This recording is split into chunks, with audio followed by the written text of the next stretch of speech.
dari progresivisme dan perennialisme itu kan bertentangan. Itu kurang pas untuk dipadukan karena itu bertolak belakang. Selama filsafat itu tidak bertolak belakang, saling melengkapi, itu bisa dipadukan. Ya, seperti itu. Jelas? Jelas. Ya. Sekarang pertanyaan Abed tadi. Ulangi pertanyaannya Abed. Ya Pak, pertanyaan saya itu, jadi dari teori progresif dan perennialisme ini tentunya ada akibat gitu Pak, atau dampaknya gitu buat murid-murid atau peserta didik. Dan kalau kita lihat setiap institusi kan memiliki bahkan apa ya, aliran ini tidak terlihat dengan nyata gitu dalam ibaratnya dalam seperti struktural gitu loh Pak. Nah, kalau aku tanya ke Bapak, sekarang saya tanya ini gini loh Pak, apakah apa yang menjadi dampak gitu filsafat ini buat peserta didik gitu, apakah sangat membekas atau ada trauma khusus atau membuat prinsip-prinsip khusus dalam otak mereka, walaupun terlihat ya mereka sama-sama sukses gitu loh, mereka sama-sama berhasil, tapi ada dampak lain gitu dari pengajaran ini kan. Pengajaran itu bukan hanya yang berdampak pada kesusahan aja, mungkin tingkah laku ataupun cara berpikir mereka gitu. Karena ini hanya ibaratnya soal pendidikan gitu Pak. Bahkan filsafat ini nanti bisa dicampur adukan misalnya dengan teologi atau bagaimana, apakah ini mempengaruhi pola pikir mereka gitu Pak.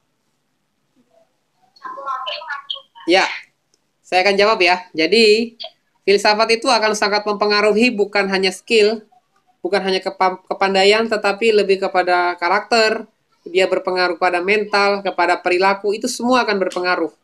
Jadi filsafat pendidikan itu pada umumnya memang mempengaruhi pikiran. Ketika pola pemikiran itu berdampak, itu otomatis akan tanpa tidak kita sadari, itu akan berdampak kepada perilaku, baik perilaku sosial, perilaku individu, perilaku dalam kemasyarakatan, itu pasti berdampak.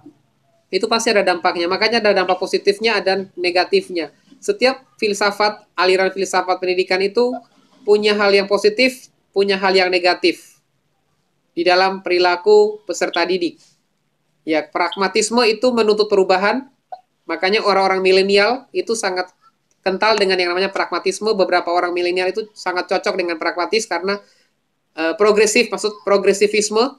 Ya, nanti juga ada lagi namanya filsafat pragmatis. Itu hampir sama, ada perubahan demi perubahan, dan mereka tidak mau yang stagnan. Tapi kalau orang-orang kolot, orang-orang zaman dulu itu lebih senang dengan yang namanya perennialisme. Sesuatu yang tetap, sesuatu yang walaupun membosankan, tapi mereka bisa menikmati. Tetapi nilai positifnya itu menekankan kedisiplinan. Orang konsisten, disiplin, dan punya konsep dasar yang kuat. Ya, makanya orang-orang yang suka menghafal, orang-orang yang suka dengan rumus-rumus sangat senang dengan filsafat perennialisme.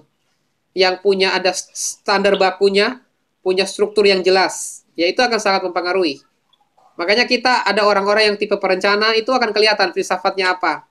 Dia orang yang menekankan tentang tugas-tugas, itu filsafatnya apa. Orang yang lebih senang dengan interaktif, lebih banyak diskusi, itu filsafatnya apa. Itu ada, akan mempengaruhi gaya belajar, mempengaruhi metode, mempengaruhi tentang strategi mengajarnya seperti apa.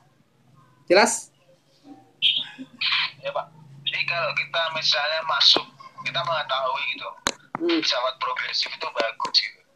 Sedangkan kita masuk dalam ibaratnya koloni, ibaratnya dalam lingkup orang yang perennialisme gitu.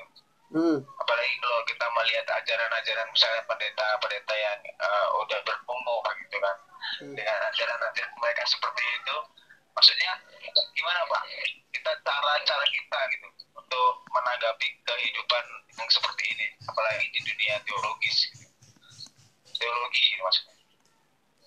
Ya, yang pertama yang harus kamu tahu bahwa kamu harus punya ciri khas. Kamu ciri khasnya itu kemana? Lebih kepada gayanya Pentakosta, karismatik, atau gaya Injili, atau gaya Protestan, atau lebih kepada menekankan filsafat itu di atas, atau teologi yang bisa